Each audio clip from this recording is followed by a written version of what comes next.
Karl Marx, do you condemn Hamas? We know what Marx would say because he wrote an article on the Indian revolt in 1857, which is parallel to what happened in occupied Palestine or Israel and the attack that the Hamas militant organization launched against Israel on October 7th of 2023. It's really been that long. And after that attack, soon after that attack, all our social media, the news channels, the newspapers were flooded with accounts and descriptions of brutalities of Hamas and the murders that they committed and so on. We even heard about babies being microwaved. And if you went on television, if you talked with your friends and you tried to talk about the reality of Palestine and the occupation of Palestine, you were constantly asked this question. But do you condemn Hamas? Do you condemn these atrocities? And similarly, in 1857 in London, the newspapers were flooded with the accounts of horrible things that the mutineers in India, the rebels in India were allegedly doing. So the public opinion in London, and this article is published in New York, was that, oh, horrible things. And of course, one must condemn the rebels and one must give all our support to the heroic British uh, forces in India who have to put down this Hindu barbarism. And the religious angle is important. It's also playing a role in Israel versus Palestine, and it's playing a role here as well. So Marx begins like this: the outrages committed by the revolted sepoys in India are indeed appalling, hideous, and ineffable, such as one is prepared to meet only in wars as insurrection, nationalities, races, and above all religion. In one word, such as respectable England used to applaud when perpetrated by, he gives many examples. So he says, of course it's horrible. Uh, but England has applauded such horrible acts in all of these acts, like the Vendeans on the Blues, the Spanish guerrillas on infidel Frenchmen, by the Serbians on their German and Hungarian neighbors, by Croats on Viennese rebels, and so it's a long list. He was a very well read man who could just come up with a long list of hypocrisies of his opponents in debates. However, the infamous conduct of the sepoys, it is only the reflex in a concentrated form of England's own conduct in India. So, the how did England behave in India? That question is important, and he says that this is only a reflex. It's in the concentrated forms of the things that you have been doing in India. He goes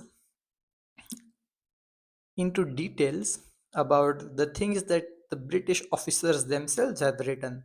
For example, in Peshawar, some villagers were having a wedding celebration and they were bursting firecrackers. And then the British in charge, he flogged them, all of them, received such a flogging that they will easily not forget. They were tied up and flogged.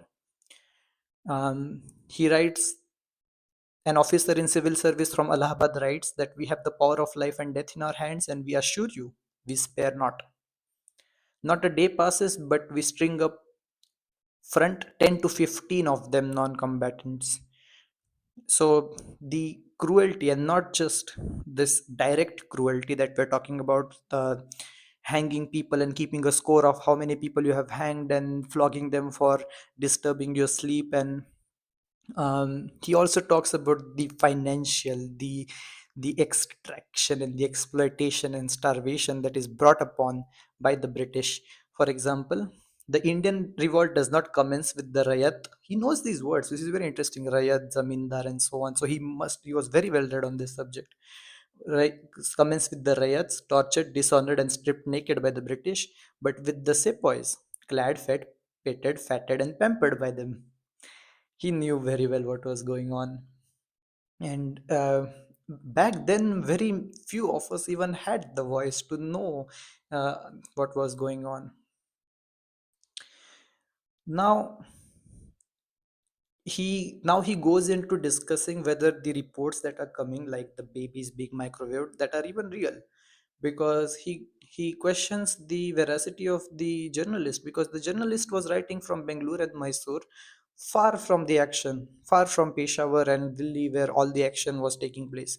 So he questions whether it even is real. And even if you're talking about cutting of noses and breasts, the horrid mutilations, they are of course revolting to Europeans, but Europeans themselves threw red hot shell cannon dwellings on the Secretary of Manchester Peace Society, the roasting of Arabs pent up in a cave by French marshal, the flaying alive of British soldiers by the court martial, and anything that British does in their colonies, do in their colonies. And here in this parallel case, just think about the fact that the US dropped Agent Orange on Vietnam to destroy the entire forests and fields. And even if you go to Vietnam now, there are people who you'd find many people who are disabled both physically and mentally because of this chemical that they rain down on them. And this is just a tiny, I mean, you look up My Lai massacre in Vietnam, you look up the entire Korean War, what US did, they did the same exact thing that Israel is doing to Gaza now. But that was for peace, apparently. That was for a noble cause, apparently. And this was far more horrible than what Hamas has even thought about doing. You have Obama, who bombed a children's hospital. Look up Kunduz airstrike, and he's given a peace prize. This religious angle is important because this violence was attributed to Hinduism, this Hindu barbarism. And Hamas's actions, they are attributed to their religion, Islam, that Islam is a barbaric religion. And it helps in many countries for politicians to come to power using the same rhetoric that, oh, we have an Islamic minority and they're a ticking time bomb and so on. So they all join their the media that they pay, and they all join in creating this view. And this becomes a litmus test of knowing what you believe in and what helps you come to power, on whose side you stand on. If you want to stand on the side of Palestinians, they come and they ask you this difficult question: do you condemn Hamas? Do you have to condemn the murders and so on? But really, what is the context? If a guy comes to you and he says that a girl stabbed me, of course you are against stabbing. Stabbing is bad. Nobody would say that I am pro stabbing, you should stab people, and I like stabbing. If it turns out that the guy who was stabbed by a girl, the girl was in a basement, his basement, a prisoner tied to a wall, raped and tortured and mutilated and starved by this man, and then she stabbed him, that changes everything. Then you don't feel sympathy for the guy. Then are you pro stabbing? No, I'm pro freedom for the girl. I'm pro saving the life of the girl. I would wish the girl had a bigger knife. That's what I would wish for. Does that make me pro stabbing? This is, I think, what Marx would say. Not I think, of course, we needed him. I mean, come on. This, this, you have to read this on the Indian Revolt. And while you're at it, read the rest of it, read rest of Marx's selected works. Thank you for listening.